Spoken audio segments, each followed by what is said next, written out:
Olá, gente querida!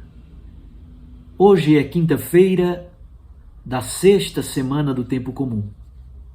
Nós estamos caminhando com o Evangelho de Marcos. Hoje vamos meditar um texto muito bonito, que é o centro do Evangelho de Marcos, a profissão de fé de Pedro. É mais ou menos um miolo, é como se fosse uma dobradiça entre a primeira parte e a segunda parte. E eu quero agradecer a você por sua companhia, porque você é membro do nosso canal do YouTube, você que nos acompanha pela Rádio Maria, pelos canais, plataformas de podcasts, muito obrigado por sua companhia. Se inscreva no nosso canal do YouTube para que este vídeo de meditação da Palavra de Deus possa chegar a muito mais pessoas. Como disse, o texto do Santo Evangelho de hoje é o miolo do Evangelho de Marcos, a profissão de fé de Pedro, e o texto é de Marcos, capítulo 8, versículos 27 a 33. Naquele tempo, Jesus partiu com seus discípulos para os povoados de Cesareia de Filipe. No caminho perguntou aos discípulos: Quem dizem os homens que eu sou? Eles responderam: Alguns dizem que tu és João Batista, outros que és Elias, outros ainda que és algum dos profetas. Então Jesus perguntou: E vós, quem dizeis que eu sou? Pedro respondeu: Tu és o Messias. Jesus proibiu-lhes severamente de falar a alguém a seu respeito. Em seguida começou a ensiná-los, dizendo que o Filho do Homem devia sofrer muito, ser rejeitado pelos anciãos, pelos sumos sacerdotes e doutores da lei, devia ser morto e ressuscitar depois de 3 dias. Ele dizia isso abertamente. Então Pedro tomou Jesus à parte e começou a repreendê-lo. Jesus voltou-se, olhou para os discípulos e repreendeu a Pedro, dizendo: Vai para longe de mim, Satanás. Tu não pensas como Deus, e sim como os homens. Palavra da salvação. Glória a vós, Senhor. Minhas irmãs, meus irmãos, Jesus vai com os seus discípulos aos povoados de Cesareia de Filipe. Cesareia de Filipe é uma região muito aprazível, muito bonita, porque aí estão as nascentes do Rio Jordão. O Rio Jordão nasce ao sopé do Monte Hermon, que é um monte alto, mais de 3.000 metros de altura, e ali sempre tem neve. Sempre não, na primavera e no verão. Na primavera a neve começa a derreter-se e, dissolvendo-se, esta neve dissolvida forma os riachos que darão origem ao Rio Jordão. E isso está exatamente na região de Cesareia de Filipe. Cesareia foi uma homenagem de Filipe a Tibério César, o imperador romano. O Filipe é filho de Herodes Magno. O nome dele é Herodes Filipe. Irmão de Herodes Antipas, o tetrarca da Galileia. Irmão de Arquelau, inicialmente tetrarca da Judeia e da Samaria. Depois Herodes Antipas da Galileia roubou a mulher de Herodes Filipe, a Herodíades, aquela cuja filha dançou e pediu a cabeça de João Batista, Herodíades era mulher de Herodes Filipe e Herodes Antipas tomou. Jesus então se retira com os seus discípulos. É um local muito agradável, muito aprazível, muita água, mais fresquinho, muito bonito, muito verde, lindo na verdade. E aí está a região do deus Pan. Daí vem o antigo nome dessa região, que é Bânias. O que Jesus faz nessa região longínqua, mais distante, mais retirado da Galileia? Jesus faz uma formação específica aos apóstolos. Jesus se retira com os seus apóstolos para um período de uma formação mais profunda, mais contundente, mais específica. É também muito importante registrar a posição desta perícope no Evangelho de Marcos. Como já disse, o trecho do Evangelho de hoje é o miolo, é o centro do Evangelho de Marcos, como que é o tutano do Evangelho. Certo, mais ou menos coerente com aquilo que dizem os estudiosos, esta perícope conclui a primeira parte do Evangelho e abre a segunda parte do Evangelho. Funciona como uma espécie de dobradiça. E aí, Jesus faz duas perguntas aos seus apóstolos.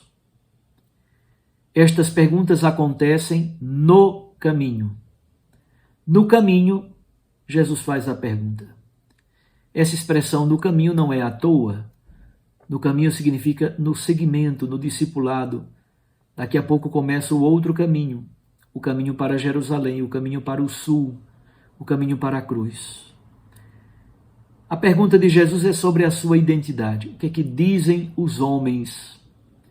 As multidões, as pessoas em geral, têm uma visão correta, mas incompleta sobre Jesus. Os discípulos respondem: olha, uns dizem que tu és João Batista, outros dizem que tu és Elias, outros dizem que tu és como um dos profetas do Antigo Testamento. Está errado o que dizem as pessoas? Não, não está errado, mas está incompleto. Jesus não é somente um profeta como um dos profetas do Antigo Testamento. Absolutamente não. Não satisfeito com a resposta, Jesus então pergunta agora aos apóstolos: e vós, quem dizeis que eu sou? Simão Pedro responde em nome da igreja. Jesus proíbe imediatamente que os apóstolos espalhem algo sobre a sua identidade messiânica. No Evangelho de Marcos, isso se chama segredo messiânico. Qual é a função teológica do segredo messiânico? Jesus primeiro quer prevenir que o seu messianismo não pode ser confundido pela população mais ampla, pelos discípulos em geral. Os apóstolos, os 12, já têm uma noção bastante clara sobre a identidade de Jesus. Mas o tipo de messianismo que Jesus exerce não pode ser confundido pelo povão. O segundo elemento importante desse segredo messiânico: a sua identidade permanece como segredo, como sigilo para os discípulos, para os de dentro. E um terceiro elemento importante: somente na cruz e na ressurreição é que a identidade profunda de Jesus será revelada. Marcos então elabora essa categoria teológica chamada segredo messiânico e ajuda assim os discípulos a darem um passo adiante na tentativa de compreensão da identidade de Jesus. Jesus então faz o primeiro anúncio da paixão. O esquema é clássico. Se vocês olharem os 3 anúncios da paixão no Evangelho de Marcos, vão encontrar o mesmo esquema. Primeiro, o anúncio propriamente dito. Depois, a reação dos discípulos, e é uma reação de incompreensão, uma reação de dureza do coração, uma reação de alguém que não quer compreender com o coração a identidade de Jesus.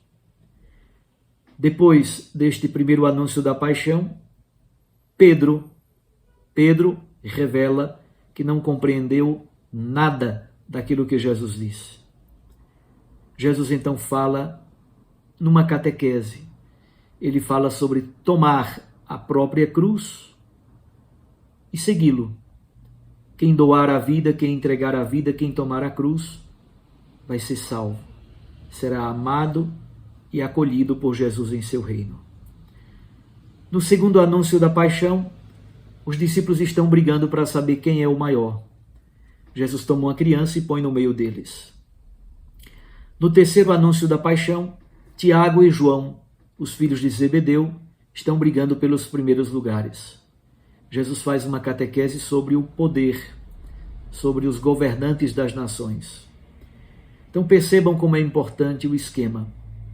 O anúncio da paixão, a reação negativa da parte dos discípulos, e isso é oportunidade para uma catequese.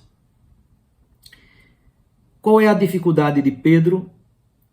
Pedro inicialmente proclama a fé da igreja. Tu és o Messias, tu és o Cristo.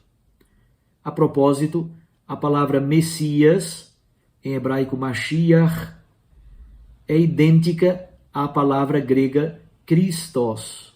Christos é a palavra grega que traduz a palavra hebraica Mashiach. Então, Messias e Cristo são a mesma coisa. Messias, Cristo, significa o quê? Ungido. Jesus é o ungido do Senhor. Pedro inicialmente dá uma resposta muito bela e positiva, embora também imperfeita e incompleta. Pedro diz: Tu és o Messias, tu és o Christos. Qual é o problema? Dizer que Jesus é o Messias, o Cristo, não diz muita coisa, porque a pergunta fundamental é: que tipo de Messias é Jesus? E Pedro tem dificuldade de compreender um Messias servo sofredor, um Messias crucificado. Quando Pedro tenta dissuadir Jesus de subir a Jerusalém, de subir para a cruz, Jesus reage com muita firmeza, com muita dureza. E Jesus diz: opizo mu.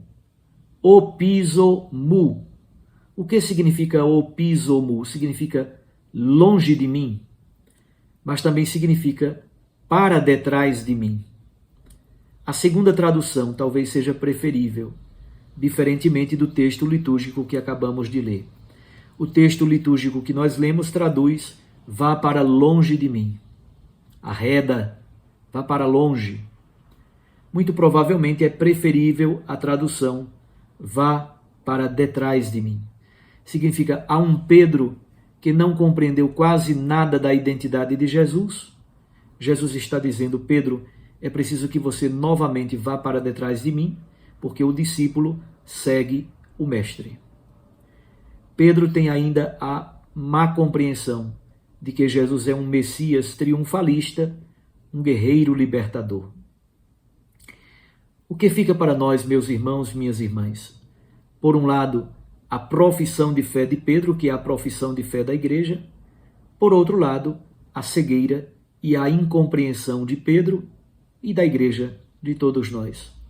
Um dia, nós o veremos face a face. Um dia, reinaremos com Cristo. Um dia participaremos plenamente da sua glória, da sua identidade, do seu convívio. Um abraço a você, fique com Deus e sua Mãe Maria Santíssima. Eu os abençoo, em nome do Pai, do Filho e do Espírito Santo. Amém. Até amanhã.